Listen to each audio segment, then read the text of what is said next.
저를 따라 예수님과 계십니다. 성경을 하는 책이다. 그래서 성경을 갖게 하면 세상이 멀어지고, 성경을 멀리하면 세상에 가까워집니다. 오늘도 주님 안에서 여러분들과 함께 은혜의 말씀을 나누려고 하면서 아까 우리 교련 김진성님 에베소서 1장 8절 14절로서 에베소서 강의 설교 5번째로서 때가 찬 경륜과 성령의 인치심의 구소서가에라는 제목으로 이 시간 은혜를 나누려고 합니다. 저는 들으셨겠지만 영국의 그 어느 시골에 아버지와 어머니와 외아들 이렇게 세 식구가 살았습니다. 그런데 그 가정에 한 아들이 있었는데 너무 아들을 귀엽게 오냐 길렀더니 그 외아들이었으므로 방자에 들어서자 아버지와 말다툼을 하며 아버지를 늘 괴롭히고 있었습니다. 오늘은 대단치 않은 일로 부자간에 대경륜이 벌어졌습니다. 하김의 아버지는 아들에게 나가버려 이 불효한 자식아, 2번 다시 내 집에 문지방을 밟지마. 예, 아버지 좋습니다. 다 하고 말고 2번 다시 돌아오지 않겠습니다. 이렇게 대답한 아들은 집을 나가기 위해 조그만 집을 쌓기 시작했습니다. 그런 아들을 보고 놀란 모친은 어머니는 두 사람 사이로 가면 눈물로 중절했습니다. 그러나 노한 아버지는 아무리 해도 용서하려 하지 않았고 또한 아들도 빌려하지 않았습니다. 어머니, 저는 이것만은 빌 수 없습니다. 잘못한 것은 아버지 쪽이니까. 아들은 이렇게 말하고 집을 나가버렸습니다. 어머니는 나간 아들이 걱정이 되었고 아들이 나간 몇 달 만에 아들이 있는 것을 겨우 찾아내어 아들에게 편지를 써서 아버지에게 빌도록 당부했습니다. 그러나 불효자인 아들로부터는 다만 아버지 쪽에서 무엇인가 잘못했다는 사과를 해오지 않나 나는 결코 빌지 않겠습니다. 또 집에도 들어가지 않겠습니다. 이렇게 매번 편지만 보내고 완강히 어머니의 편지에 응하지 않았습니다. 그 어머니는 마침내 그렇게 원인이 되어 병이 들어 갑자기 자리에 눕게 되고 말았습니다. 처음엔 그렇게 대단치 않게 생각했으나 시름시름 앓더니 악화되어 마침내 중태가 되어버렸습니다. 부자 간의 갈등의 원인이 되어 죄 없는 모친이 빈사의 중병자가 되고 만 것입니다. 오늘 남편이 부인에게 이렇게 말했습니다. 오늘은 기분이 어떻소? 무엇이든지 당신이 원하는 것 그리고 받고 싶은 것은 말이에요. 부인은 눈물 거성하면서 남편에게 이렇게 말했습니다. 여보, 아들을 데리러 보내주세요. 나는 아버지와 아들을 화목시키지 못한다면 죽어도 고이 죽을 수가 없어요. 제발 나를 봐서 그 애를 용서해 주세요. 그래, 알았어. 그러다가 당신이 만나고 싶어 한다고 편지를 쓰지. 아니, 내가 만나고 싶어 한다고 말을 했죠? 소용이 없어요. 아버지가 만나고 싶다고 말하지 않으면 그 애는 절대로 오지 않을 거예요. 제발 내 소원이니까 그 애를 용서해 주세요. 남편은 마침내 편지를 썼습니다. 부인은 이제 목숨이 끊어지려고 하고 있습니다. 이과 아들은 아버지의 사과의 편지를 받고 집에 나오겠습니다. 겨우 어머니의 최후 시간에 될 수가 있었고 아버지는 아들이 돌아와서 보자 싹 돌아서서 등을 보이고 군대 침대 끝에 가버렸습니다. 빈사 상태에 있던 어머니는 아들의 얼굴 보고 원기가 솟았고 불효한 아들이지만 귀여웠고 너무나 예뻐서 아들의 볼에 입을 맞추었습니다. 만날 수 없다고 생각했던 아들을 만난 모친은 어찌나 기뻤는지 아들을 또 보고 또 보고 또 만지고 또 만지고 너무 기뻐 어찌할 줄 몰랐습니다. 그리고 가늘고 힘없는 목소리로 얘야, 빨리 아버지에게 잘못했다고. 그러나 아직도 아버지에게 사과하려고 하지 않았습니다. 여일대로 여인 가냘픈 한 손으로 어머니는 아들의 손을 잡았습니다.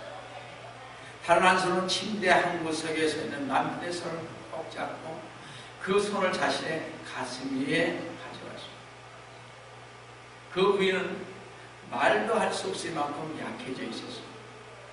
최후의 힘을 써서 그 위는 자기의 남편의 손 안에 아들의 손을 얹혔습니다. 그리고 가슴 위에서 힘도 손을 쥔 채 안도의 기쁨의 미소를 짓고 숨이 멎었습니다. 그의 얼굴은 천사와 같이 빛나고 있었습니다. 이때 비로소 아버지의 마음은 부서지고 아들의 가슴은 찢어졌습니다. 아버지 용서해 주세요. 제가 잘못했어요. 용서해 주고 말고 잘 깨달아줘.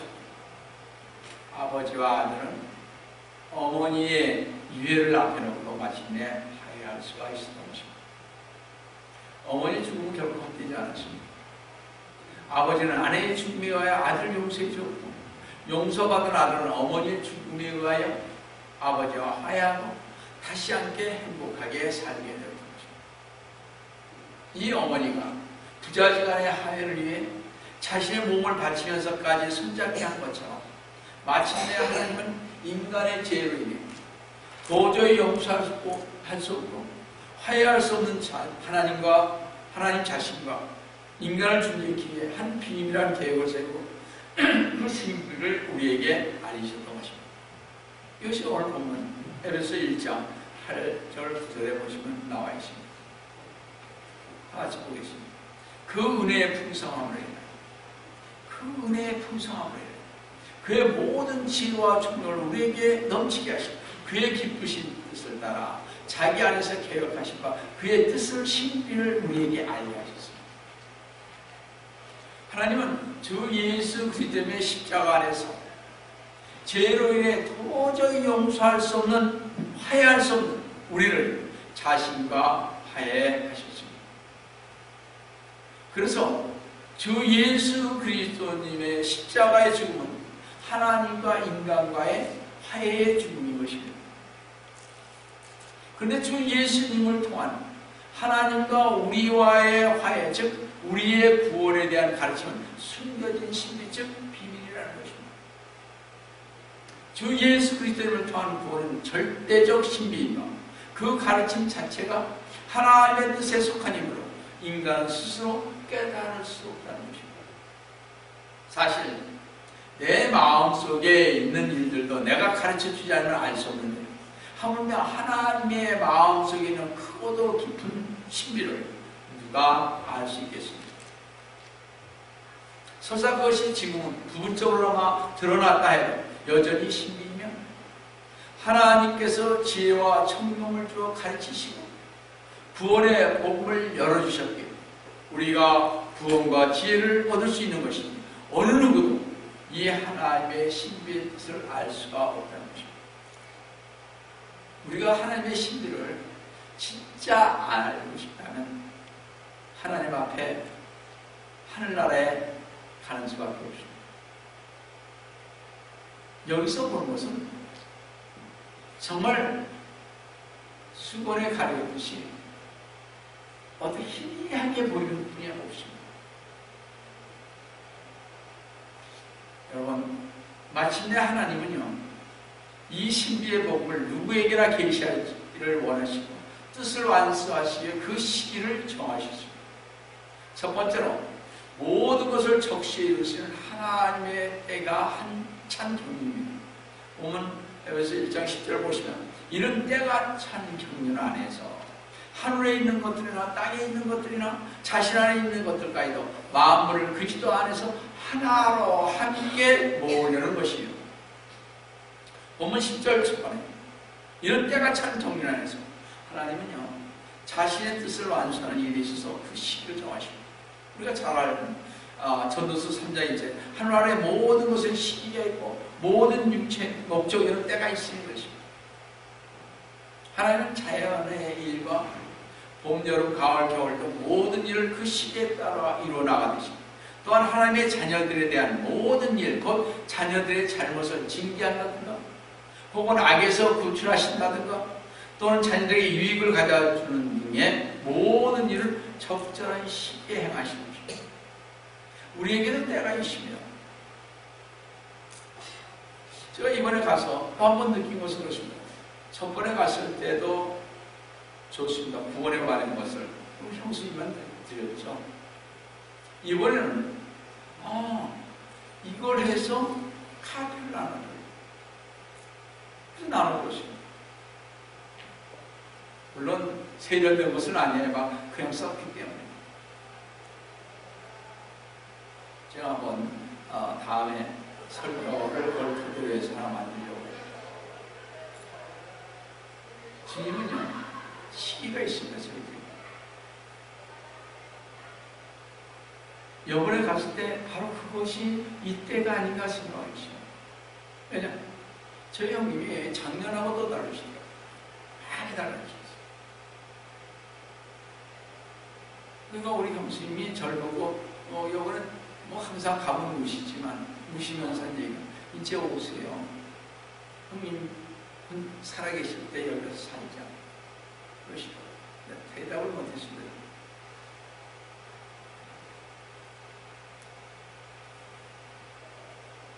시기가 있다는 거죠. 이거는 내가 이번에 이걸 써줌으로 말미암아 회개와 어린애와 같은 마음 아니면 못 들어간다. 회개하라고 쫙 썼어요. 이번 아니면 이분들이 내가 기회가 별로 없겠다. 이런 생각이 들었습니다. 잘 갔구나. 단 일주일 만에 갔다 왔습니다만 이렇듯이요. 시기를 정하신 것은 하나님만의 독특한 특권인 것입니다. 마치 한 가족의 가장이 2일 혹은 저일이 되어져야 할 적절한 시기를 정할 수 있는 것과 마찬가지로 하나님은 이 세상 모든 일에 적절한 시기를 정하실 수 있는 것입니다. 오직 하나님만이 계획을 성취하시기에 적합한 시기를 알고 계시기에 우리는 하나님이 때로 너무 오랫동안 지체한다는 생각을 지녀서는 아니 될 것입니다. 따라서 우리는 하나님의 때를 기다리는 태도를 좀 배워야 할 것 같습니다. 저도 그걸 배우지 못합니다. 내가 해버립니다. 근데 제가 하나 아는 것은 기도했으면 그 기도는 또 반복적으로 하지만 기다리라는 거죠. 내가 앞서서 해야 될 것은 아니라고 생각을 했습니다. 한 달 기다리던 2달 기다리던 기도했으니까 기다린다. 그 생각이에요. 이번에 갔습니다. 가서 기도를 했습니다. 우리 손주뻘 됐죠. 걔가 뭐죠? 이름을 이렇게 자폐증이었습니다. 자폐증을 제가 전에는 기도를 안 했습니다. 그냥 평상 기도를 염두에 있어요. 근데 마지막 날 그냥 화요일이죠. 기도를 해줘야 되겠다. 뭐라고 했습니다. 했어요. 여기서 막 내 친구를 사느라고 시끄러워 죽겠는데 그렇게 했습니다. 저는요 이번에 놀라운 또 한 경험을 했습니다. 자폐증이 오래돼서 그런지 몰라도 전 이번에 그 악한 영이 와서 하는 걸 봤습니다. 다 끝나서 물론 그 시간이 그렇게 안 돼서 그런지 몰라도 한 10분이니까 안 되더라고요. 그래도 안 쓰러지려고 발버둥을 치고 어린애니까 이제 국민학교 6학년입니다. 손을 이렇게 대면서 안 쓰죠. 이렇게 손 치고 뭐랄 수가 없었는데요. 그거 가지고 되겠습니다. 그러니까 옆에서 그걸 주시는 거예요. 그래서 우리 형수님이나 걔도 이런 걸 처음 봤거든요. 이렇게 하는 거. 자기가 교회를 우리 형수님 같은 순복교회에서 다녔는데도 그런 걸 잘 못 봤나 봐요. 교회 안에서 그런 걸 안 했겠죠. 다 못 봤다고요. 또 우리 희식이 말할 것도 없고 그 교회는 그런 걸 안 하니까. 눈이 둥그래가지고 한 얘기가 다음에 오시면 한 2, 3주나 계속 계시면 3달이 넘죠. 쟤 나아야 돼. 맞잖아요. 왜냐하면 거기서 직접 봤으니까 웃으면서 하는 거예요.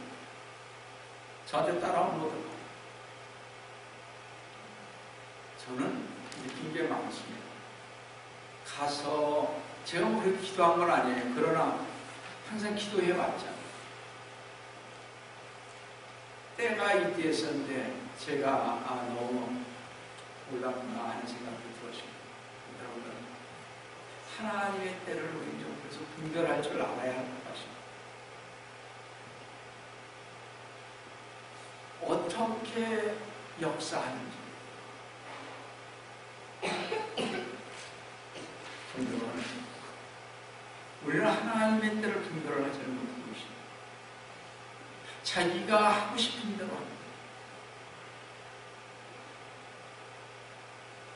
우리는 한겨울에 한여름의 날씨를 맛볼 수 없는 것처럼 우리가 11월의 겨울을 만날 때에도 우리는 하나님이 내려주시기에 적절한 때라 생각하면서 서두르지 말고 그 겨울을 지나가야 하는 것입니다. 우리는 기다릴 줄 알아야 돼요. 몇 개월이 됐든 몇 년이 됐든 기도했으면 기다리시다. 내가 하려고 하니까 주님이 좀 더 해라 이렇게 된다. 안 들어주면 되는 거죠. 너가 할 수 있는데 기도를 다 해야 돼.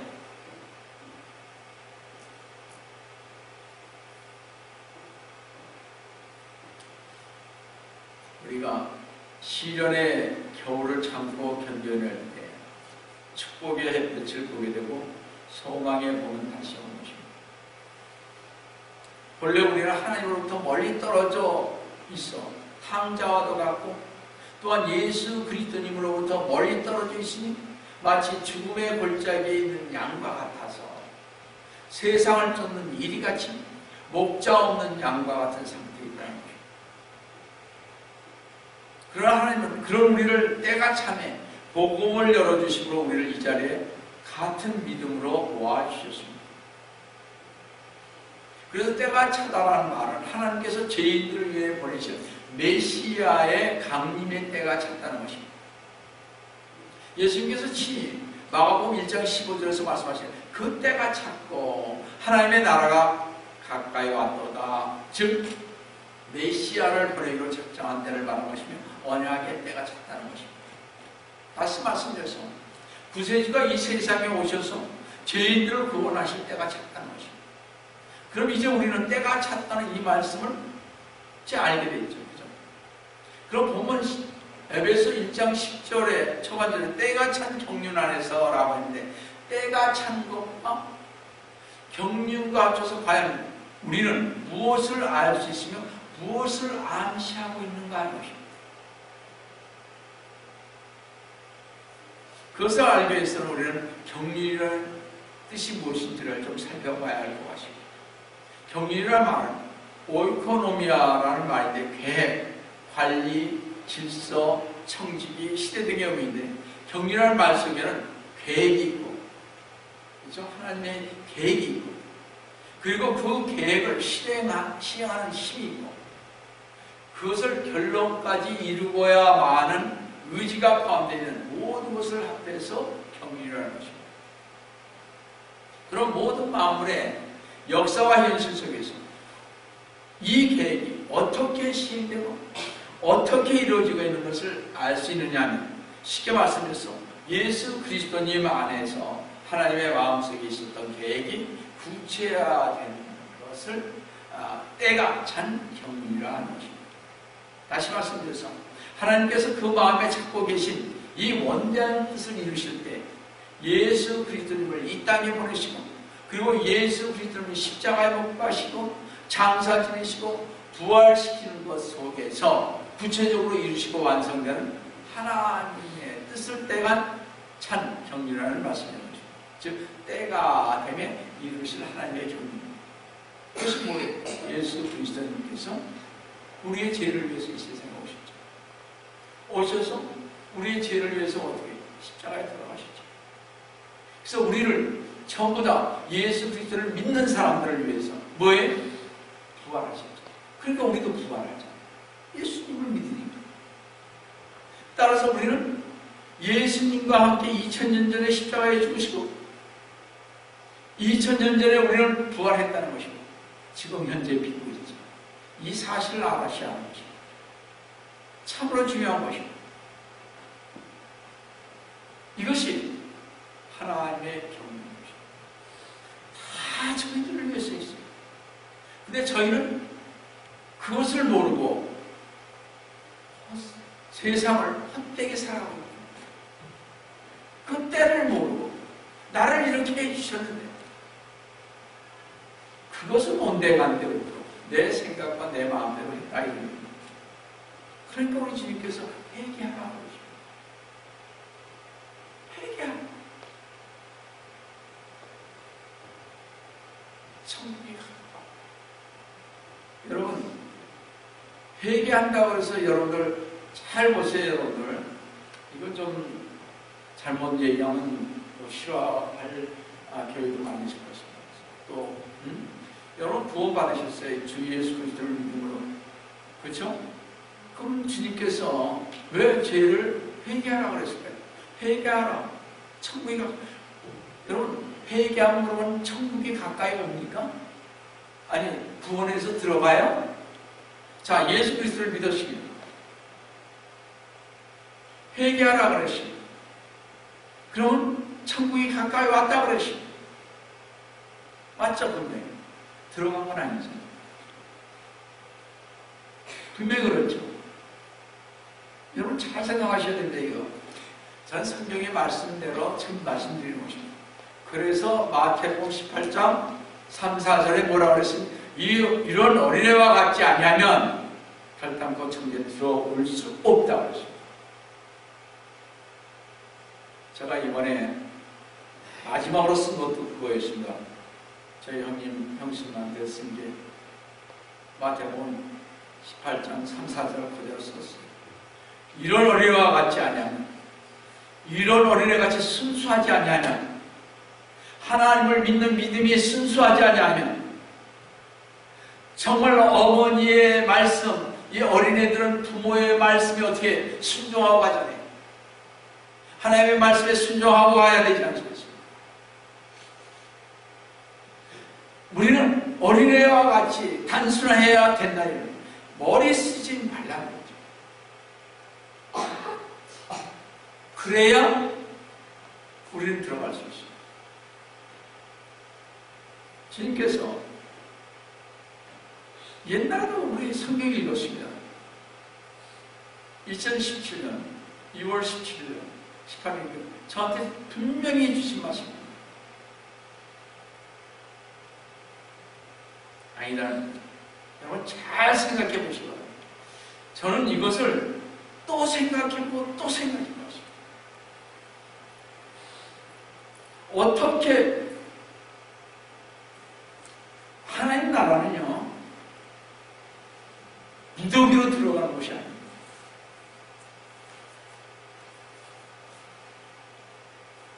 하나님께 가는 길은 십자가입니다. 십자가가 여러분 쉽습니까? 아니잖아요. 그러니까 그 많이 갔다 온 사람을 얘기가 그런 얘기하는 거 아니에요, 여러분. 그 길은 좁다. 한 사람 한 사람 가더라 이렇게 답을 표현하고 있지 않습니까? 여러분들 그렇다고 해서 이 세상 일하지 말라는 거 아니에요. 주님이 그런 얘기 말씀 안 하셨어요. 여러분들 헌신하십시오. 이번에 그거였습니다. 물론 자네도 저 바닥에 얘기는 너 헌신해라. 진짜 헌신해. 물불 가리지 않고 헌신해야 하는데 우리는 이 생각 저 생각 다 따져보고 주님 앞에 안 되는 거죠.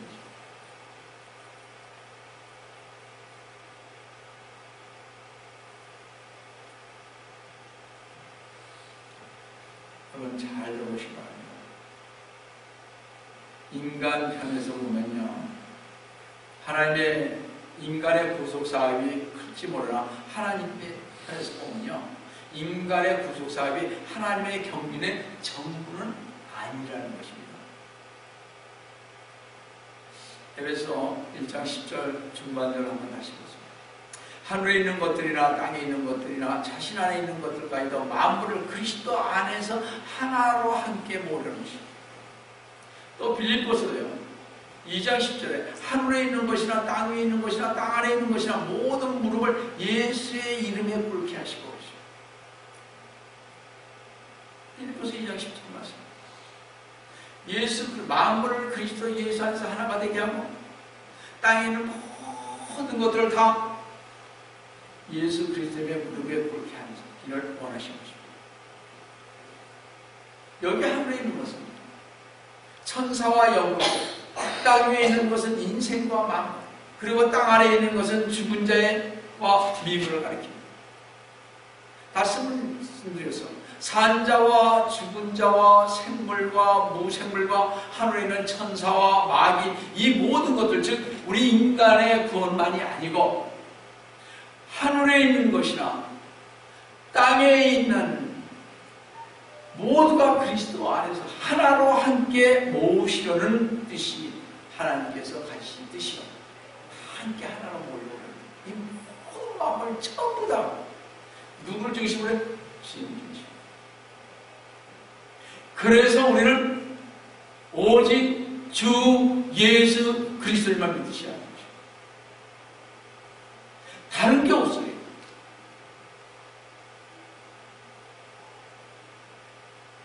바로 이 하나님의 뜻, 예수 그리스도님 안에서 모든 것, 천사나 마귀나 이 우주의 모든 만물, 모든 것들을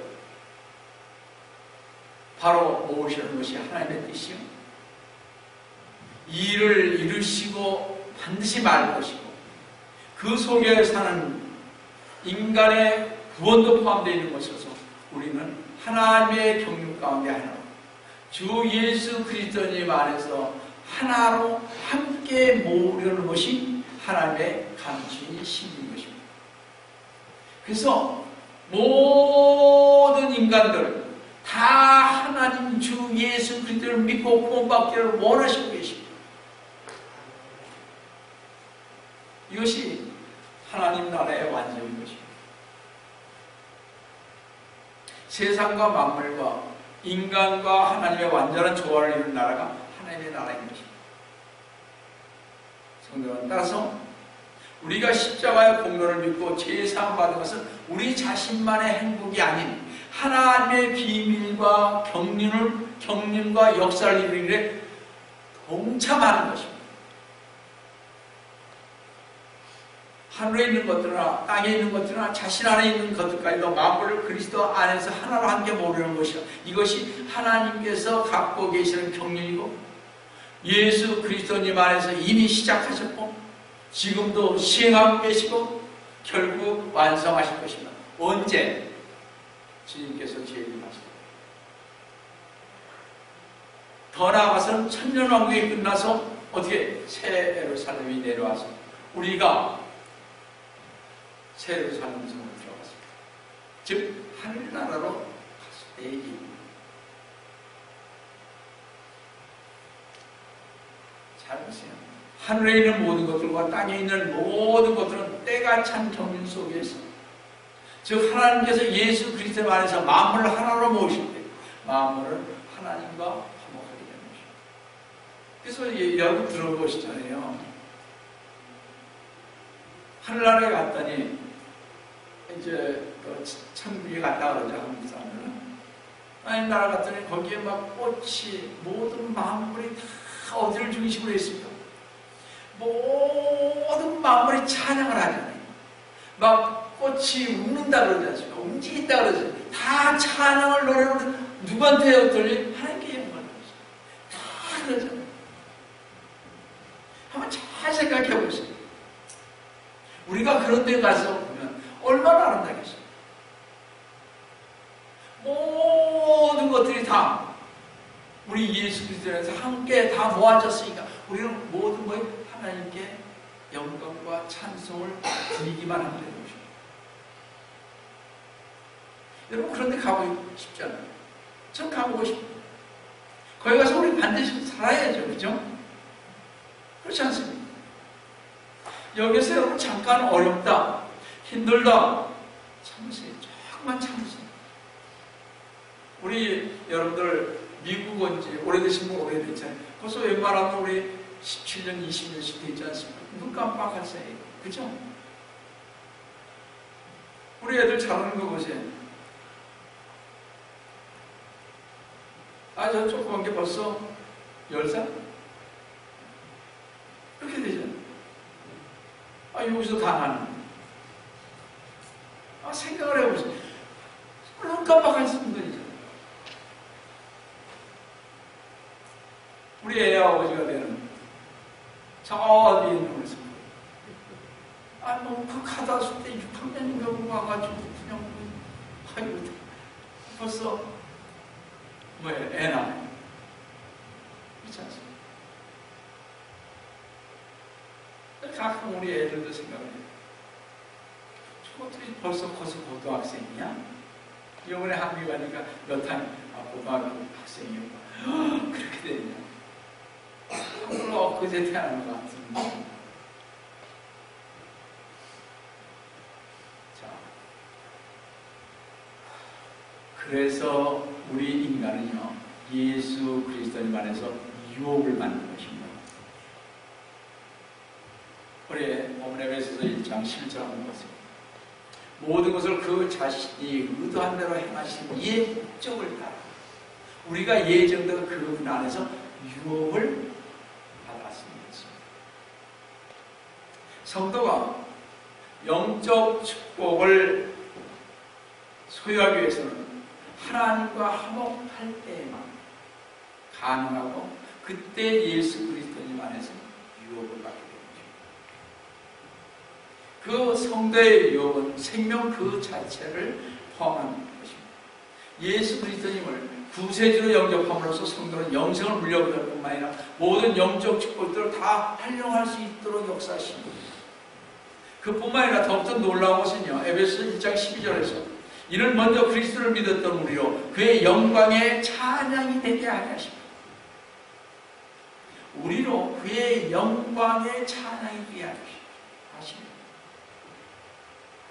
우리는 그의 영광의 찬양이 되게 하려 하심이라는 이 얼마나 놀라운 은혜의 말씀인지 모르겠습니다. 하나님께서는 우리의 영생의 유업을 주셨을 뿐만 아니라 더 놀랍게도 영광의 찬양이 되게 하셨다는 것입니다. 성경은 바로 이 놀라운 사실, 우리를 향한 하나님의 때가 찬 경륜 속에서 예수 그리스도님의 십자가의 사랑과 은혜인 것입니다. 이 놀랍고 벅찬 주님의 사랑과 은혜에 감사하시고 자랑스럽게 주님을 위해 헌신하는 우리 성도들 되시기를 주님의 이름으로 축원합니다. 마지막으로 성령 하나님의 인치심입니다. 본문 에베소 1장 13절 14절 보시겠습니다. 그분 안에서 너희도 진리의 말씀 곧 너희 구원의 복음을 듣고 그분 안에서 또한 믿었으니 너희는 약속의 성령으로 인침을 받은 것입니다. 이는 값지고 샀습니다. 그 소유를 구속하기까지 우리의 유업의 보증이 돼서 그의 영광을 찬양하게 하십니다. 우리가 지난주에 봤습니다. 지난주에 에베소서 1장 6절, 12절, 14절 마지막 절에서 보던 삼일체, 즉 성부, 성자, 성령 하나님께 영광과 찬양을 돌리고 있습니다. 삼위일체 하나님에 대한 영광과 찬양이 성부 하나님의 선택과 미리 정하게 하심에 대한 찬양을 거쳐 성자 하나님 예수 그리스도의 구속에 대한 찬양에 이어 어떻게 이제 마지막으로 성령 하나님의 인치심을 찬양하고 있습니다. 우리를 인쳤다 이래요. 뭘로? 하나님의 자녀. 그러므로 성부는 성자의 역사에 의해 그리고 성자의 역사는 성령의 역사에 이루어진다는 것을 볼 수가 있습니다. 우리가 여기서 분명히 알 수 있는 것은 구원은 하나님 가운데 한 분만으로 역사가 이루어지는 것이 아니라 우리의 구원이 삼위일체 하나님의 전체적인 역사로 이루어진다는 것입니다. 그러기에 우리의 구원은 어느 누구도 뺏을 수 없는 영원한 불변의 구원의 원칙인 것입니다. 뺏을 수가 없습니다. 오늘 13절 하반절에 그러니까 여러분들이 구원받았다면 이런 얘기입니다. 정말 자기가 구원을 받았다. 10년, 20년만 똑같을 수는 없죠. 어떤 분은 점점 쇠퇴하고 어떤 분은 더 올라가고 신화 안에서 혼신하려고 이게 달라지는 거죠. 그랬을 때 느끼는 저분은 정말 구원받았을까? 이렇게 생각할 때가 있습니다. 구원받았다면 저렇게 하진 않지. 주님 안에서 말씀을 보고 기도하며 금식하며 어떻게 하든지 주님 안에서 살려고 하지. 저렇게 하지 않죠. 입으로는 구원받았다 하죠. 여하튼 13절 하반절에 하나님의 성령을 가리켜 약속의 성령이라고 말씀하고 있습니다. 그 약속의 성령께서는 믿는 성도를 일으키는 것입니다. 여기서 우리가 주의해야 할 것은 에베소 성도들이 그리스도님을 구세주로 영접하고 난 뒤에 다시 성령님의 인치심을 받았다고 생각해서는 아니라는 것입니다. 잘 보세요. 본문 13절 중반절을 보시면 그분 안에서 또한 믿었으니 너희는 약속의 성령으로 인침을 받는 것입니다. 잘 보세요. 성도 여러분, 분명히 여러분이 알아야 할 중요한 사실은 예수 그리스도님을 영접하고 구원받는 그 순간에 뭐에 성령님의 인치심도 순간에 동시에 이루어진다는 것입니다. 이 구절을 잘 보셔야 합니다. 함께 와서 제가 느낀 것은 하나예요. 예수님 믿으십니까? 아멘. 교회 나가십니까? 네. 성령님으로부터 인치심을 받았습니까? 글쎄요. 이거 몰라서 그래요. 성령 받으셨습니까? 아유, 아직은요. 예수님 믿으십니까? 네. 아멘. 이게 말이 안 되는 거예요. 그래서 성경을 알아야 하는 거죠.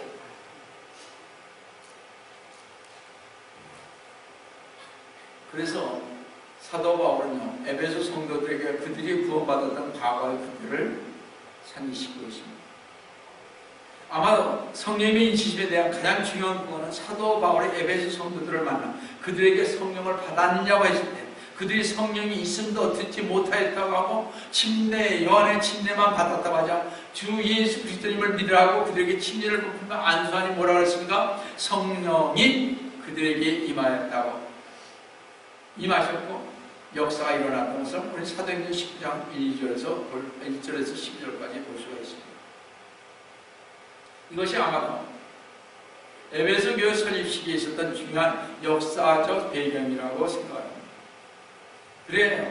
성령님의 인치심은 성령의 침례를 의미하고 따라서 성령의 침례는 예수 그리스도님의 구원의 확실한 보장이 되는 것입니다. 그럼 우리가 주의해야 할 것은 성령님의 인치심이 성령의 침례를 주어졌다고 하더라도 그 인치심이요 성령의 침례와 동일한 것은 아닙니다. 잘 들으셔야 합니다. 이 말이 좀 어폐가 있는 것 같습니다만 성령 침례는요 예수 그리스도님을 영접할 때 구원과 동시에 이루어지며 또 하나는요 그때 바로 성령 충만하는 때가 있습니다. 그러니까 예수님 믿으니까 어떤 사람은 충만이 없을 수 있어요. 그러나 사도행전 2장 1절 보면 충만하대. 예수님을 기다렸습니다. 이게 성령 침례라 그러니까 우리가 이제 예수 그리스도를 믿잖아요. 그럼 바로 성령님께서 우리 안에 내재하시죠. 근데 충만한 건 없을 수도 있습니다. 근데 어떤 분은 충만할 때가 있습니다. 이번에 거기 갔더니 그분이 그런 얘기를 하더라고요. 난 장로교에서 그렇게 얘기하시는 분은 잘 모르는데, 여러분들, 이번에 그분이, 그 목사님 얘기가 충만하셔야 돼요. 충만하셔야 돼요. 충만해야 교회가 일어나는 거예요. 다 죽었기 때문에 교회가 안 일어나는 거예요. 그러니까 생각을 제가 다시 한번 생각해요. 그래, 우리 교회가 충만하지 못해서 일어나지 않나? 그렇지. 우리 교회 충만하지 않은 거죠, 우리 교회는. 왜냐? 그분이 사도행전 얘기를 말씀하기를, 자, 말씀에 그들이 충만하게 몇 명이 모였어요? 첫날에 3,000명이, 하루에 3,000명이 모였어요. 그 다음에 몇 명 모였습니까? 5,000명이 모였죠. 충만하지 않아요. 저로부터 여러분이 하죠. 말을 우리가 충만합니다. 없었다는 거죠. 교훈에 이론에 한번 보겠습니다. 성경에도 그렇고,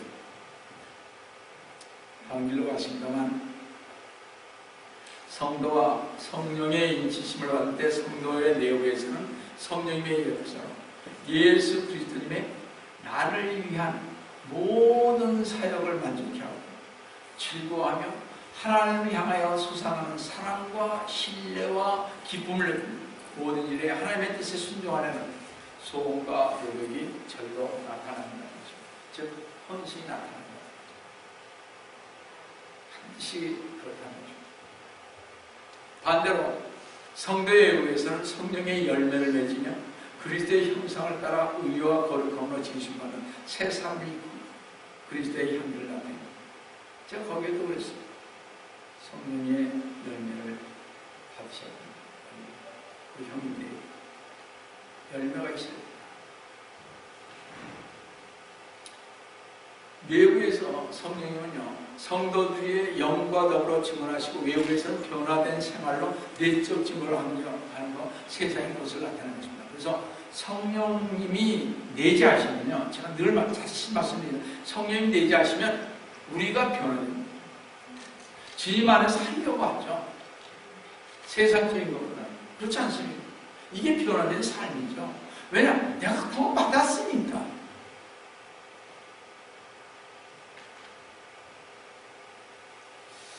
그래서 자, 그럼 우리 성령의 인치심을 받으면 우리는 어떻게 되는가 하는 것입니다. 한번 잘 들어보시기 바랍니다. 어떻게 돼? 먼저 생명의 성령의 법이 그리스도 예수 안에는 우리의 죄와 사망의 법에서 해방시켜줍니다. 그래서 로마서 8장 2절 말씀이죠. 또 우리가 자녀임을 증거해 줍니다.